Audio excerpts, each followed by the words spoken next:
The introduction of a new character in a long-running television series is a pivotal moment that can significantly alter a show's dynamic. This was certainly the case with the entrance of Negan in AMC's The Walking Dead. At the tail end of Season 6 and into the beginning of Season 7, Negan's character is introduced in a way that not only redefines the stakes for the series, but also leaves an indelible mark on the audience's psyche. We shall analyze the character of Negan upon his introduction, exploring the narrative, thematic, and psychological impact of his character on the show. Negan's arrival was heralded by a buildup of anticipation and fear, both within the world of The Walking Dead and among its audience. As the leader of the Saviors, Negan was spoken of in hushed, ominous tones long before he stepped onto the screen.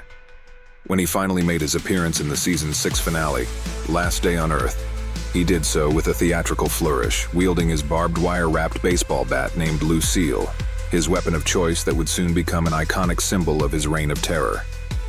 The character of Negan, portrayed with magnetic charm by Jeffrey Dean Morgan, is a complex antagonist, blending charisma with cruelty.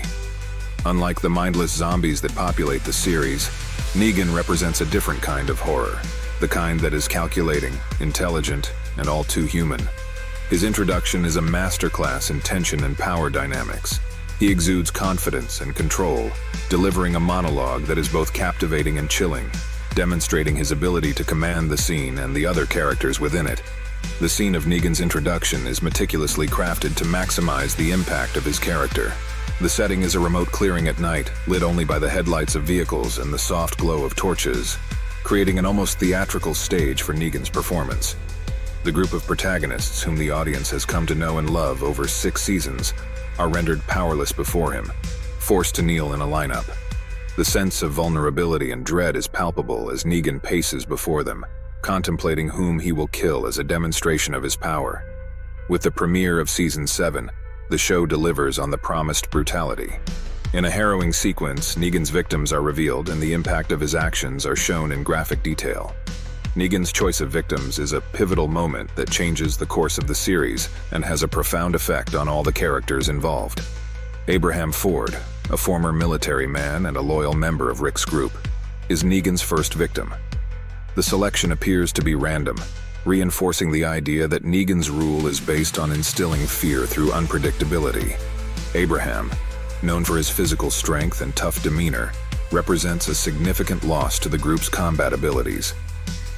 By choosing such a formidable figure, Negan sends a clear message about his own power and control. Abraham's final words, "Suck my nuts," spoken in the face of certain death, encapsulate his character's defiance and refusal to be cowed, even in his last moments. However, it's the death of Glenn Rhee that stands as one of the most shocking and heart-wrenching moments in the show's history. Glenn had been a mainstay since the first season, evolving from a resourceful scavenger to a compassionate and integral member of the survivor group. His character arc included prominent storylines like his romance and eventual marriage to Maggie Green and his narrow escapes from death, underscoring his resilience and the hope he represented. The choice of Glenn as a victim is a deliberate narrative decision that serves multiple purposes. First, it demonstrates that no one is safe, no matter how beloved or central to the story. It reinforces the horror of Negan's character, showing that he is willing to kill in a particularly brutal and personal manner, destroying not just a person, but also the relationships and sense of safety that person provided to the group. Glenn's death is devastating, not only because of his status as an original character, but also because of its brutality and the future it destroys. At the time of his death, Glenn is expecting a child with Maggie, and his murder robs their burgeoning family of a father and protector. It also deeply impacts the audience, who had spent years following Glenn's journey and rooting for his survival. The fact that his last words are a message to Maggie, promising to find her in the afterlife, underscores the tragedy of the moment and the depth of their relationship.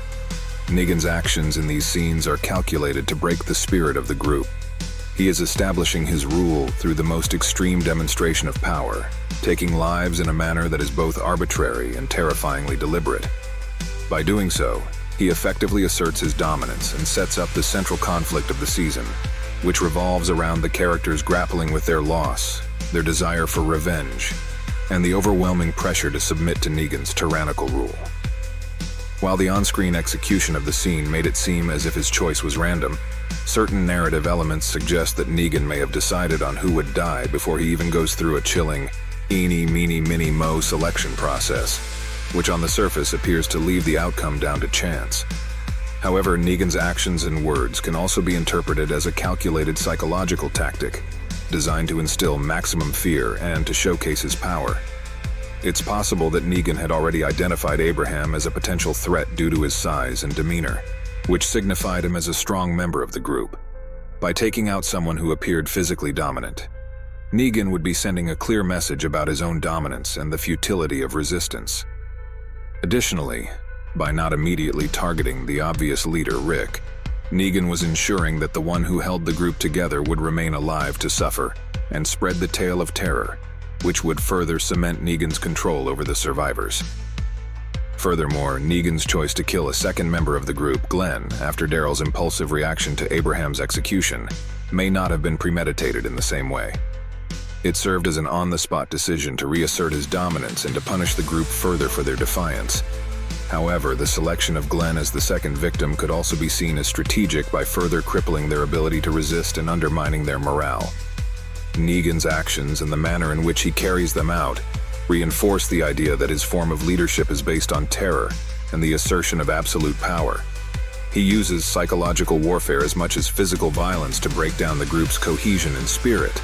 The implication that Negan had already chosen who would die, regardless of the semblance of randomness, makes his character even more menacing. It suggests that he is always several steps ahead, manipulating events to achieve his desired outcome, and that his victims' fates were sealed well before the game of selection began. In summary, though the presentation of Negan's victim selection seems random, the narrative context implies a more sinister premeditation. This approach to introducing Negan's character not only served to showcase his manipulative and brutal nature, but also set the stage for the psychological and emotional turmoil that would follow in the series, as the characters and the audience grappled with the consequences of his actions. In conclusion, the choice of Abraham and Glenn as Negan's victims serves to illustrate the merciless nature of Negan's character and the sheer unpredictability of life in the world of The Walking Dead. Their deaths mark a turning point for the series, shaking the foundation of the survivor group and altering the narrative trajectory. The emotional fallout from these losses is felt deeply by the characters and the show's audience, making Negan's introduction one of the most memorable and harrowing events in the series' history.